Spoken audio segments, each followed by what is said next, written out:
Hey yo, good morning. This is Cece here. We're just following along on my little ADHD journey to stay fit and focused, get into my routine, self-care, things like that. So we were just starting a different node where I was getting back into, I had just quit smoking cigarettes.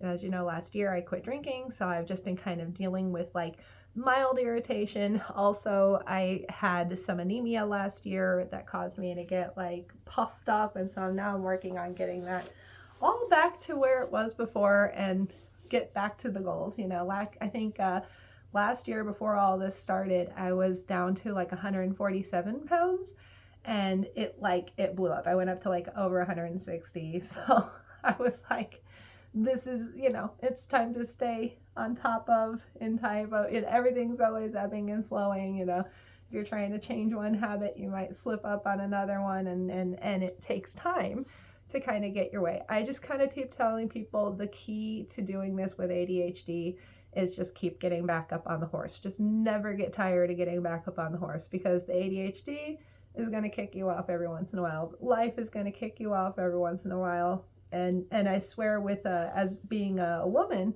it does help when I know my hormone fluctuations, because people with ADHD tend to suffer higher degrees of those fluctuations. It affects our mood differently and stuff like that. So when we're having cravings for our periods or something, our impulse disorder makes it just incredibly difficult to stick to plans and stuff like that. And walking routines, all of a sudden it won't be perfect and we'll skip it, and that'll turn into days and weeks of us skipping it. Just never get tired of getting back up on the horse. But since I was trying to get back up on the horse, I did start doing a kind of a rotation of a yoga and calisthenics and things like that routines. As well as I increased my step count. I've gotten up to 10,000 steps a day, and that's definitely helping me. I'm back down under 160 and it's heading down. So I've been starting the morning off with a walk, and I've kind of been following a little bit of like an old plan that I used to do. This is sort of how I used to eat in high school and junior high and stuff. This is also how I used to eat when I worked at for the city.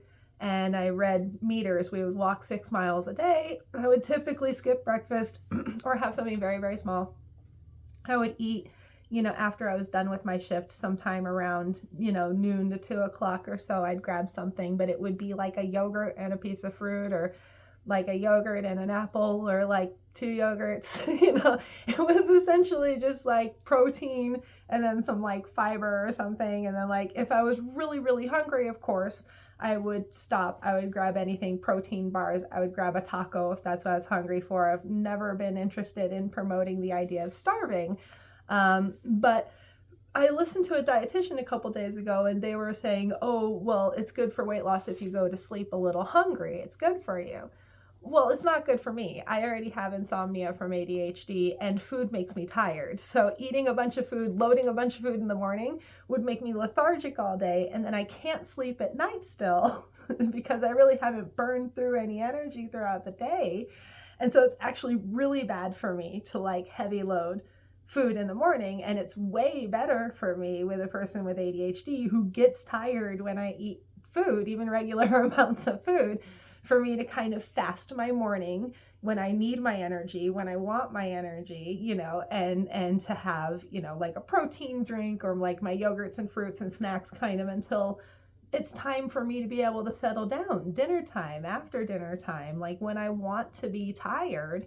And that's how I use my symptoms to kind of control how my day flows in order, to make it go right. So you might hear dietitians, don't forget breakfast, you should have 30 grams of protein within 30 minutes of waking up. They're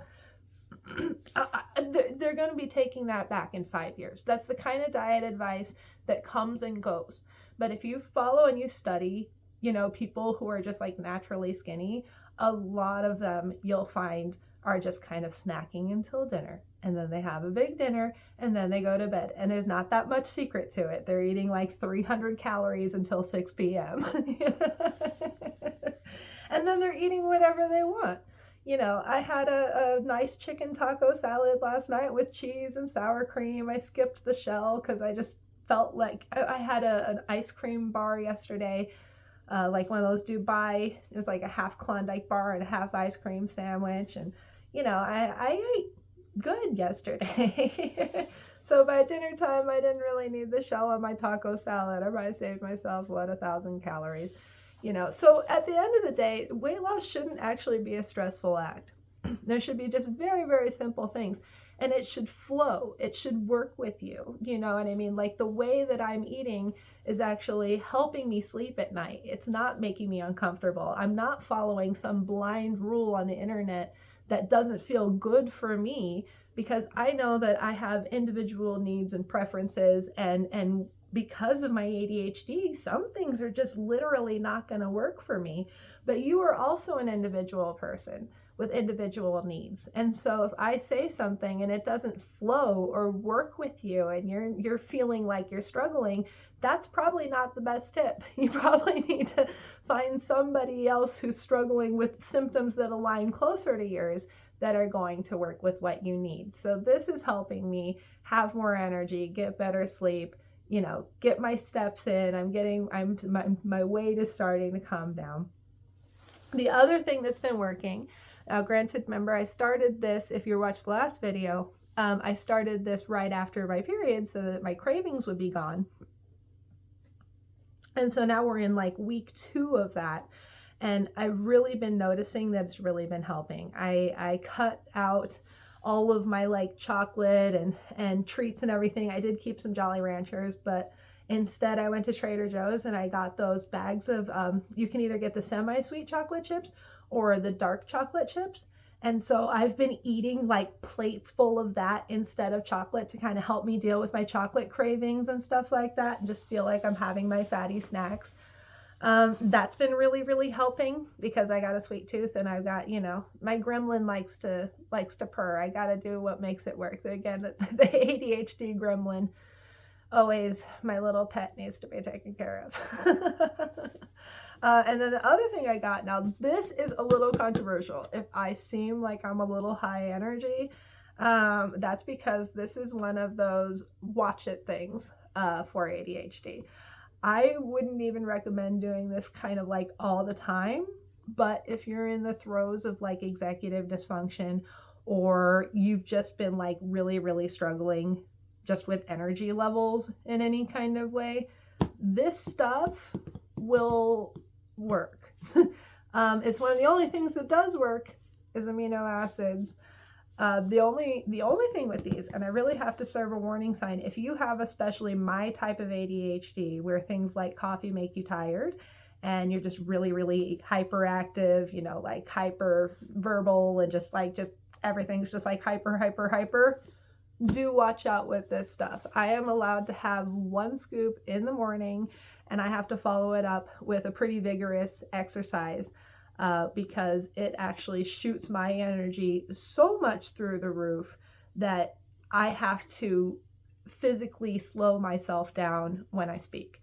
And there's just not a whole lot of things that can actually make me more hyper, but these actually make me so hyper that if I take too many of them, if I were to have, say, 2 of these a day, I would start becoming more irritable and more easily like triggered to like being angry.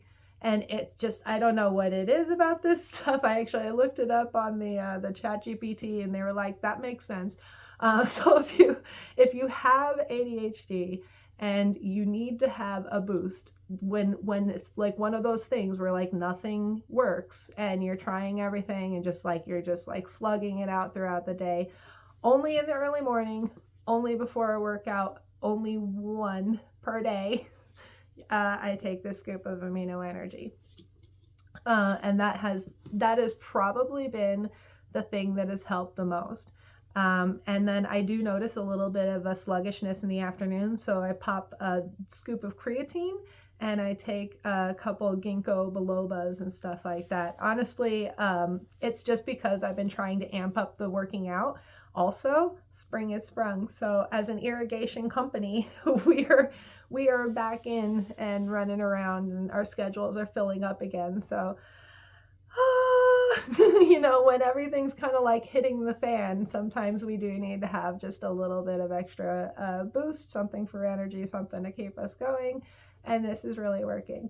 So that, and I do believe it's also probably contributed to helping with some of those daytime cravings and also getting my 10,000 steps in. So honestly, sometimes you got to kick the horse. Cheers to that.